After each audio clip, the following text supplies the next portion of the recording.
So you've picked your word of the year, but now you need that tangible reminder to carry you through. Something cute to hang in your home and remind. Creator and crafter Amy Latta has an idea for us this morning. Hi, Amy. Happy New Year. Thank you. Same to you, Brooke. Thank you. So this word of the year idea gained popularity more than a decade ago. It's still popular now. Are you doing it this year? I absolutely am. I've been doing this for probably the past 5 or 6 years. I find that it's easier for me to focus on just one area, one thing that I really want to develop, instead of making a long list of resolutions that we all know I'm not going to keep. So now we have to know, what's your word, sister? My word this year is balance. It is very difficult for someone who works at home. I'm sure a lot of your viewers are in that same position. And it's very difficult to balance that work and home, as well as ministries and things that we do, because I know I always have another email to read, or something is always coming in on my phone or my laptop. And so I want to get better at balancing so that I'm really present with my family and just can do well in all the areas and not just work. Hear, hear. Embracing that word with you always, every day. It's kind of that pursuit. All right, this project will help us remember that pursuit for balance. What do we need for this project? So all you need is some fabric scraps. I use 2 5-inch squares from a charm pack, and you're going to need some low loft batting, as well as a fabric marker, and either a needle and thread, glue, or a sewing machine, depending on how you want to assemble your star. And how do we put it together? So the first thing that you're going to do is you're going to cut out the star shape. And I like to use pinking shears because they give you that zigzag edge, which looks a little more finished and fancy. Listen, we kind of forget about the pinking shears, but that's a cute kind of unexpected finish there on the edge.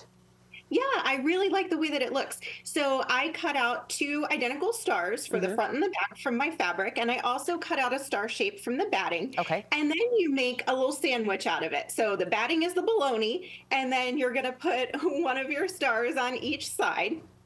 Then we have to talk about this word. So mine, of course, being balance. Yours can be whatever it happens to be for this year: courage, adventure, creativity. And you're going to use a fabric marker to write that on a scrap of fabric. I used white so that it shows up, but say you're doing a white star, you can write on blue fabric, anything that you have. And then you're just going to cut out around your word, and we're going to sew that to your top star, and then we're going to sew that whole sandwich together around the outside edges. You're also going to use, I used like one of those large eye needles with some twine threaded onto it, and I threaded that through the top to add a little hanger so that this is ready to display. Now listen, you're a professional, but how did you get that calligraphy to look so good? Any quick tips for us beginners? Of course, you know that faux calligraphy is my favorite thing. So I have a quick example here with my word. And basically all you're going to do is write in script in your cursive writing. And then we're going to go back, and what we want is for parts of our letters to look thick and parts of our letters to look thin. So the secret here is that the downstroke, which is anywhere your pen was moving down when you were writing, that's the thick part. So we go back in, we draw a second line, and we color it in. So see how parts of my letters, those down parts, are thicker. That's a good cheat. So write the word as you would in your script, but then go back and add that effect. I like that.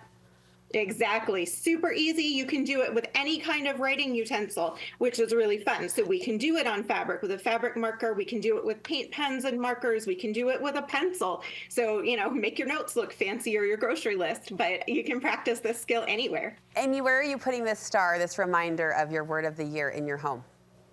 So I have here in my creative space on my dream box, I have these little drawers with handles. And so it really easily hangs on the handle for me, on the little knob.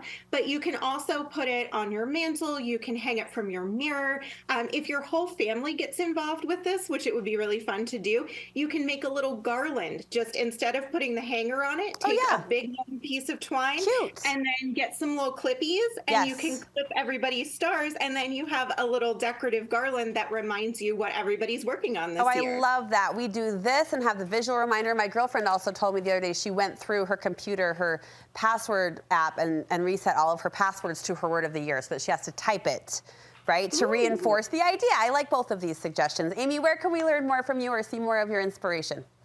you can always come find me at amylattacreations.com. All right, we'll meet you there. Happy New Year again. Thank you for sharing. Here's to balance.